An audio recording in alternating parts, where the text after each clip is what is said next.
ओम शांति। ये एक बहन का बहुत ही अलग सा अनुभव है, तो पूरा ज़रूर सुनिएगा।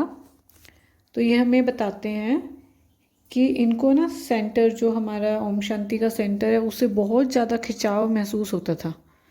और ये सेंटर के बारे में, शिव बाबा के बारे में इतना जानते भी नहीं थे।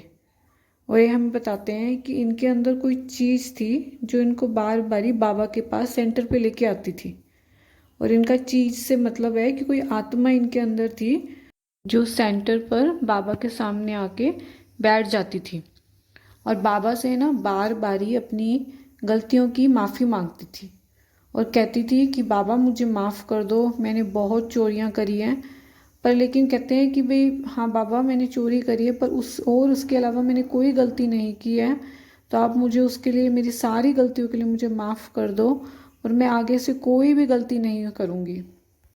ये बहन बताती हैं कि वो आत्मा मेरे में 14 साल तक रही है और घर में किसी को भी पता नहीं चला। जब 14 साल बाद उसके जाने का समय हुआ तो उन्होंने ना, उस आत्मा ने एक बाबा को लेटर लिखा और उस लेटर में पूछा कि बाबा ये कर्म होते हैं या गलतियाँ होती हैं। तो कहते हैं कि उसके 1-2 दिन बाद बाबा ने इनको, है ना, बहन को एक मुस्लिम झंगा की टचिंग कराई। और कहते हैं कि बार बार ये ना, ये बाबा को ये भी कहते थे, ये आत्मा, कि बाबा आपने मुझे बहुत समझदार बना दिया, आपने मुझे बहुत सारा प्यार दिया, उसके लिए आपका शुक्रिया बाबा। क्योंकि ये बहन बताते हैं कि वो आत्मा ना प्यार के लिए भी बहुत तरसती थी। तो जाने से पहले ये बताते हैं कि जब उस आत्मा का जाने का टाइम था तो उसके 1 दिन पहले ये आत्मा इन बहन को और इनकी बहन के 2 बच्चे हैं उनको पीर पे लेके गई थी। और उसके अगले ही दिन ये बहन हमें कहते हैं कि मैं ना जा रही थी कहीं बाहर बाजार में। तो कहते हैं एकदम इस आत्मा ने मेरे अंदर से निकल गई और कहते जैसे ही निकली ना, तो ये बहन वही रोड पे ही, कहते मैं बेहोश हो गई। और कहते कौन मुझे हॉस्पिटल से लेके आया, कहते मुझे नहीं पता। और फिर उसके बाद इनकी फैमिली वाले जब हॉस्पिटल में आए तो इनको घर ले आए। और ये कहते हैं मेरे मेरे मुझे इतना शिव बाबा के बारे में पता भी नहीं, कहते फिर भी मेरे मुंह से मैं खा रही हूँ तो भी मेरे मुंह से शिव बाबा निकल रहा है। कहते मैं सो रही हूँ, नींद में भी मेरे मुंह से शिव बाबा निकल रहा है। कहते शिव बाबा हर हर समय मेरे मुंह से शिव बाबा निकल रहा है। और कहते मैं सोच रही हूँ कि ये क्यों ऐसा इतना हो रहा है। फिर एक दिन ये कहते हैं कि ये सो रहे थे, तो अभी कह रहे हैं पूरा अच्छे से सोए नहीं थे, गहरी नींद नहीं आई थी।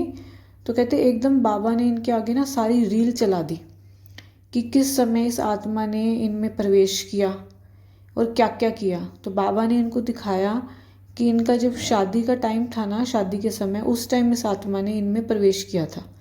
और फिर कैसे ये बार बार ये आत्मा इनको बाबा के सेंटर पे लेके जाती थी और कैसे ये बाबा के आगे माफ़ी मांगती थी। ये सब कुछ बाबा ने इनको रील में दिखाया।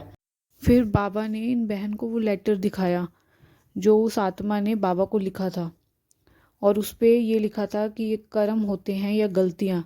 ये भी बाबा ने उनको, बहन को दिखाया। फिर बाबा ने दिखाया कि कैसे बाबा ने उन्हें फिर मुस्लिम जगह की टचिंग दी जिससे वहाँ उस बहन का इलाज हो सका। फिर ये भी दिखाया बाबा ने कि कैसे वो आत्मा इनके बच्चों को और इन बहन को एक पीर पे लेके गई थी। तो सारी चीज़ बाबा ने इनको दिखाई।